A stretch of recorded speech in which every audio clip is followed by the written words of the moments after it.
प्रिय विद्यार्थियों, हमारा टॉपिक है गुप्त काल, स्वर्ण युग, यथार्थ अथवा काल्पनिक। इस विषय पर आज हम बात करेंगे। जब हम गुप्त काल के बारे में अध्ययन करते हैं तो कुछ चीज़ें हमें संपूर्ण अध्ययन के बाद एक निष्कर्ष के रूप में, तथ्यों के रूप में और विभिन्न आयामों के आधार पर हमारे मानस पटल पर अग्रसित होती हैं। हमने गुप्त काल के महत्वपूर्ण शासकों का अध्ययन किया, उनकी उपलब्धियों का वर्णन किया, उनकी साम्राज्यवादी नीति का वर्णन किया, उनकी विजयों का वर्णन किया, उसके साथ साथ कला एवं साहित्य का वर्णन किया। गुप्त काल में कुछ विद्वानों में गुप्त काल के निष्कर्ष को लेकर के स्वर्ण युग है या नहीं, इसको लेकर के मतभेद है, जिसका हम अध्ययन करना चाहते हैं। सांस्कृतिक उपयोग के आधार पर अनेक विद्वानों ने गुप्त काल को भारतीय इतिहास का स्वर्ण युग, हिंदू पुनर्जागरण का काल और राष्ट्रीयता के पुनरुत्थान का युग माना है। ऐसी धारणा बहुत दिनों तक चलती रही। राष्ट्रवादी विचारधारा से प्रभावित इतिहासकारों ने गुप्त युग को स्वर्ण युग के रूप में चित्रित करने का प्रयास किया। जब गुप्त राजाओं ने भारत में पुनः राजनीतिक स्थापित की, विदेशियों को पराजित किया, प्रशासनिक व्यवस्था कायम की, धर्म, कला और साहित्य तथा ज्ञान विज्ञान को प्रोत्साहन दिया, आधुनिक काल में मार्क्सवादी विचारधाराएं वाले व्यक्ति तथा निष्पक्ष इतिहासकार इस बात को स्वीकार करने को तैयार नहीं है। गुप्त युग वास्तव में स्वर्ण युग था। गुप्त युग अगर स्वर्ण युग था तो सिर्फ उत्तरी भारत के उच्च वर्ग वालों के लिए था, ऐसा मार्क्सवादी विचारधारा के लोग मानते हैं। साधारण जनता तो अभावों और कठिनाइयों से त्रस्त थी। ये हिंदू पुनर्जागरण का युग भी नहीं था। Professor D.N. झा ने लिखा है, जिस हिंदू पुनर्जागरण का बहुत प्रचार किया जाता है वह वस्तुतः कोई पुनर्जागरण नहीं था, बल्कि वह बहुत अंशों में हिंदुत्व का द्योतक था। ये भी सही नहीं है। इसका सबसे बड़ा प्रमाण यह है कि प्राचीन भारतीय स्वयं को हिंदू कहते ही नहीं थे। हिंदू शब्द का व्यवहार अरबों ने गुप्त युग के पश्चात भारतीयों के लिए किया। गुप्त युग की मूर्तिकला पर बौद्ध धर्म का स्पष्ट प्रभाव परिलक्षित होता है। ज्ञान विज्ञान भी विदेशी प्रभाव से मुक्त नहीं था।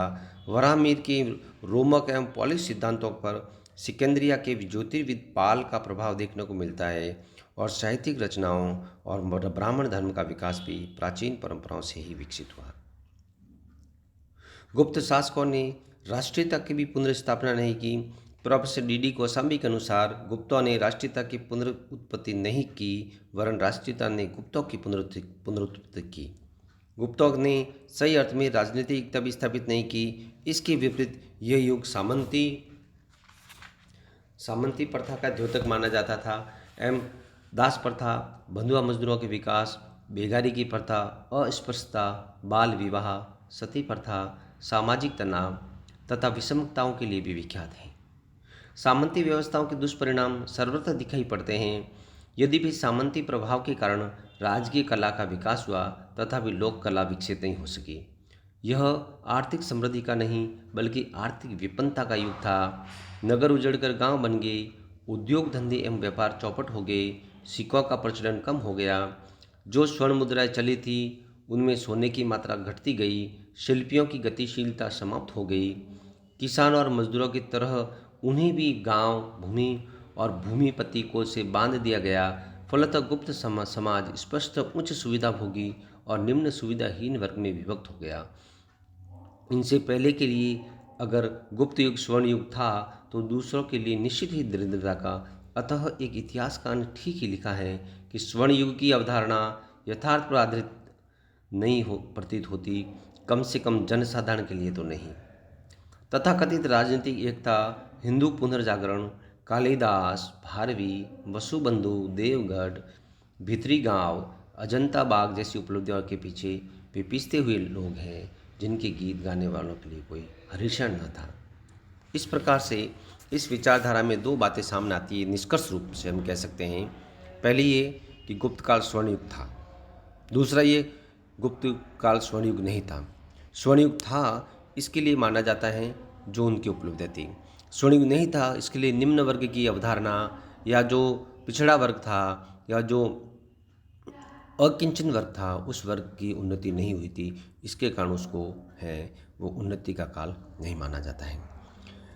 लेकिन अगर यदि हम इसको किसी विचारधारा की दृष्टि से नहीं देख करके एक समग्र दृष्टि से देखते हैं तो कम्युनिस्ट ने या मार्क्सवादी विचारधारा वालों ने अपनी सोच के आधार पर उसको हिंदू काल माना, जबकि वास्तविकता ये थी कि उस समय में हिंदू शब्द था ही नहीं।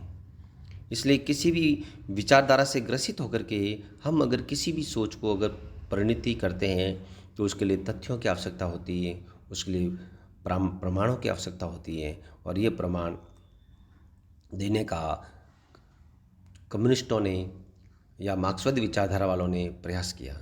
लेकिन अगर भी इसको हम समग्र रूप से अगर अध्ययन करते हैं तो हम देखते हैं कि वास्तव में निम्न वर्ग की स्थिति अच्छी नहीं थी। और कुछ विद्वान जो कहते हैं गुप्त काल को गोल्डन एज की बजाय गोल्डन कास्ट एज कहते हैं, यानी कि स्वर्ण युग की बजाय सवर्ण युग कहते हैं।